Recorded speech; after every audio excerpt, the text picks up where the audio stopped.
Welcome to the Building the Cooperative Classroom podcast, the official podcast of the Johnson & Johnson Cooperative Learning Institute.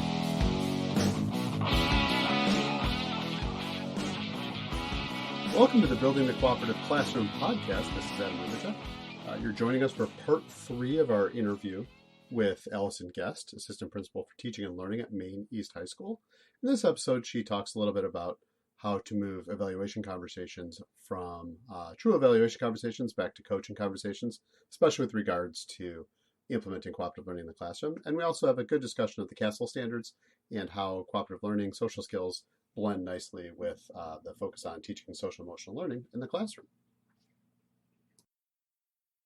Talk, if you can, for a second. You said things like content and social skills. If you're doing all those social skills, how did that affect the content? I mean, so many people say, well, if I'm taking time to do all this stuff, it's going to take much longer. I don't know. I always notice that when in the beginning, it's like starting over. So it's like helping them learn how this is going to go. And then over time, then I was able to move through content faster. I always thought then, like, every year I tried different ways of like, okay, we're going to T-chart this social skill or this group of social skills at the beginning. So then when we were going to use them, we're going to pull that T-chart out and we made them together. So it wasn't me then giving them a T-chart. It was like, hey, what does it look like and sound like for this skill that we're going to use at some point, and then we'll just pull out our binder. I don't know. What do you think?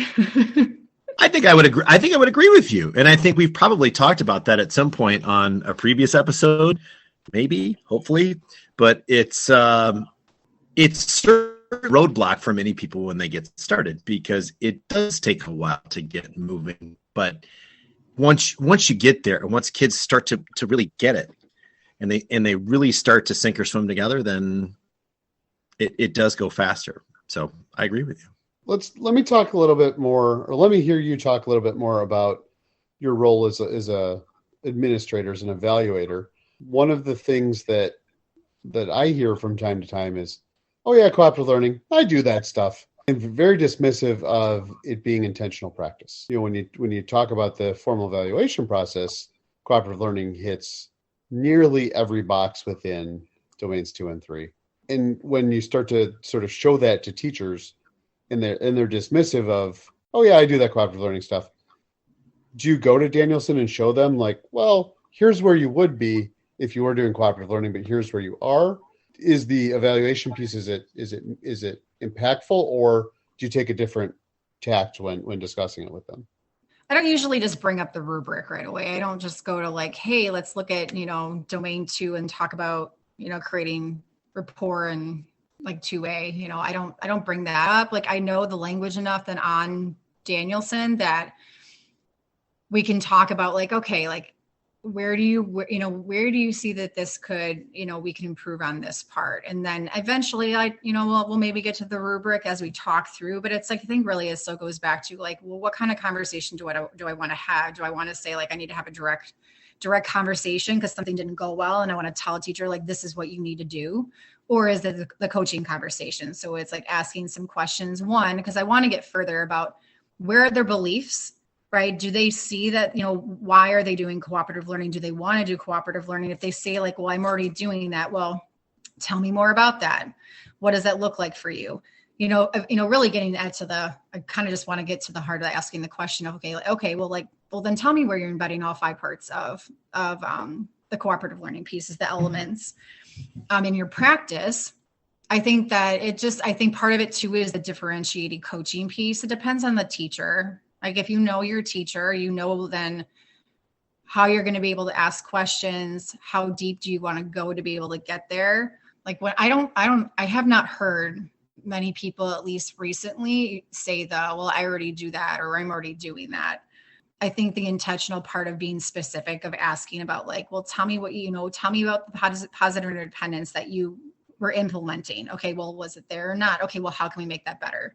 I think that's the important piece of making sure that, well, one, I think they understand. Then two, when I'm asking those questions, they're just kind of like, oh, you actually do know like cooperative learning. You've maybe taught, they know that I've been training before since I've been in the districts for so long. Even people, I think that, going back, I think trained a lot of them originally then years ago. And so I think that's that comfort level of them knowing then too that I know what I'm talking about and I have their best intention, or their my intentions, I think, that are wanting them to be better at what they do and really care about them and care about their students. And so it's not out to get them type of thing, but it's also like, what's even one small piece? Like, you can tell the difference when you're asking someone of, okay, can I ask one question? Can I ask three questions? Like, what can they handle?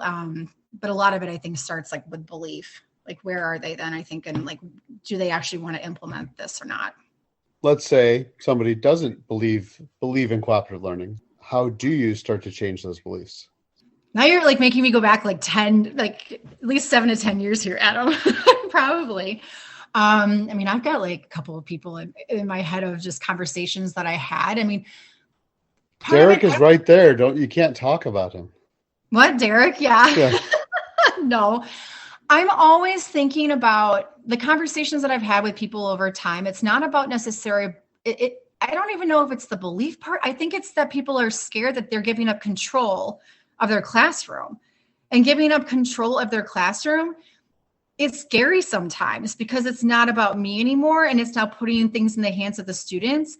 And what is that going to look like then, especially when, as a teacher, it's like, if someone walks in my room and this isn't going well, what are they going to think about me and about what's happening in my classroom? Instead of seeing like, I notice when that happens, like even now, I notice when people are doing that, and I'm encouraging them of knowing, like, I really appreciate that you're trying this. Like, this is awesome that you put this in place. Did it go like, is it the best way to be able to do that? Well, no, but I can tell that you're actually trying to get better at this. And so like, that's the encouragement along the way. I mean, I'm just thinking back to a number of teachers, like coaching wise, because I think over time the district, more teachers are utilizing cooperative learning. And so there's less of, I'm seeing of that. Like I don't think I work with any teacher, at least in my building, that is not using some type of cooperative learning at this point or having those kinds of conversations. But I'm just thinking back, if you're like talking about those 7 to 10 years ago, a lot of it had to do with fear of what was going to happen. And I do remember like a specific conversation with the teacher about that there was an interaction that I had with a teacher, and it wasn't a very positive conversation, and had to wrap back around with the teacher of like, okay, so tell me more about what's going on. And it really came down to, I just don't know how to do this well. Like, I just don't know how to put this in place and have this go well. And I had to tell the teacher, I'm like, you know what? Now, one of us started out where this was like perfect. Like, you have to start somewhere small. Like, I'm always thinking if people are nervous about doing anything with cooperative learning, I'm like, let's just try a think, pair, share. Like, that to me is a very simple strategy where it's then just like putting kids in just a pair, having them talk for 30 seconds, and then you can call in anyone. And there's like so much with cooperative learning that's built into that. And so it's just seeing where their comfort level is and starting small and then just building off of that. Allison, I have a great question for you about social skills.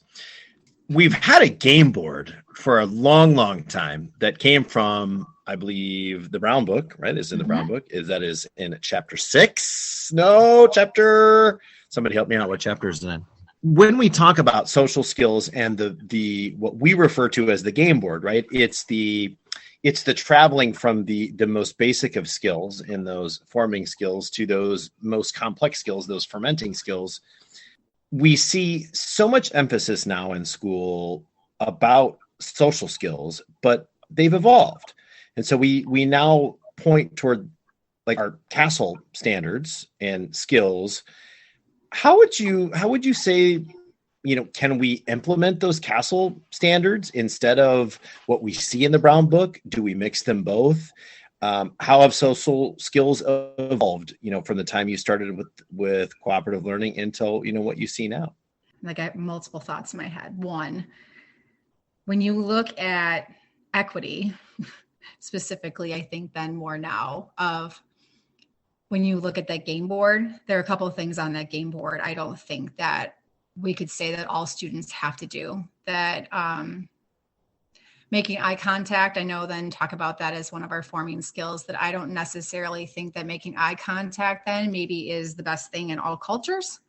And so, or it's something that is needed in all cultures. And so we have to be very careful of that, of the students that are in front of us, that if I say that you need to be making eye contact with, the speaker, or if I'm talking to you then as the teacher, that sometimes showing eye contact is a form of disrespect. And so like that would be just one example of when we look at that game board and just have to make sure and be mindful of what's on there and what that looks like or sounds like for all of our students. That's why I think that I always want to make sure that when we're utilizing that game board, we are having conversations with students. We're not doing it to them. We're saying, what does this look like, sound like for all of us, and making sure that we're including all voices in that conversation.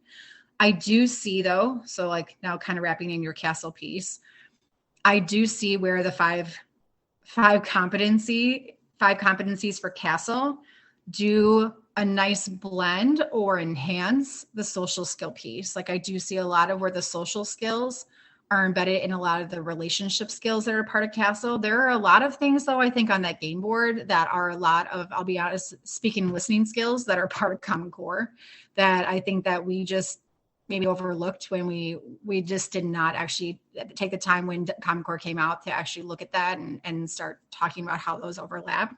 But I do see where CASEL does a nice job, I think, of enhancing the opportunities that we have. I think that talk a lot about that with our, with teachers now of, again, going back to the whole like learning target, to the task, to then, okay, well, what are they actually going to do with the task that's going to inform you then of what, like if they're working in a group or even individually, what do you want them to practice so they can actually have conversations about that before they do the task. And even if it's not the relationship social skills that they're building, it might just be then some of the other pieces of CASEL. So it might even just be responsible decision-making, depending on the activity. If it's self-awareness, being able to specifically talk about that and have conversations with students to be able to break down what that actually means to them. So what would that look like?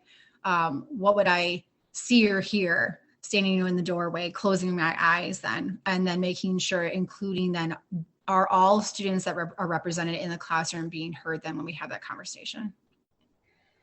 I think that's a great point, that we might not necessarily want to expect all of the elements of the game board to be present in a classroom. And that's something that we were actually talking about at the last training when Derrick and Aaron came to my school, that the game board are suggestions. They aren't prescriptive. And that if we want to come up with our own social skills that fit somewhere in that framework, the 4 F's are the key. And knowing that our students are somewhere along that continuum, and that every student's in a different place along that continuum. And our goal is to move them along. So just like we want to pre-assess our academic skills, we want to pre-assess our social skills, and we're going to individualize instruction based on where our students are. I think the key piece that anyone using the CASEL standards and focusing on SEL in the classroom can take from cooperative learning is this idea that it is part of your instruction. It's not a separate thing that we do. And cooperative learning was very good about that. And the Johnsons were very explicit about this, that you're not doing a social skills lesson and then you're doing an academic lesson. It's all the same thing. And they're being assessed at the same time. And I think that's something that, I don't know if it's missing from specifically CASEL or just the larger discussion of supporting social emotional learning in the classroom, but it seems to be something that's often left out. And with that, that's a good stopping point in our interview with Allison, but rest assured, we will be back with her again next week. Until then, let's cooperate.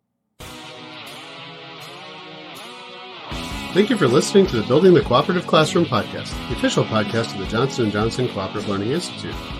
Please check out the show notes for all relevant links, including a link to our Twitter account and the Cooperative Learning Institute webpage.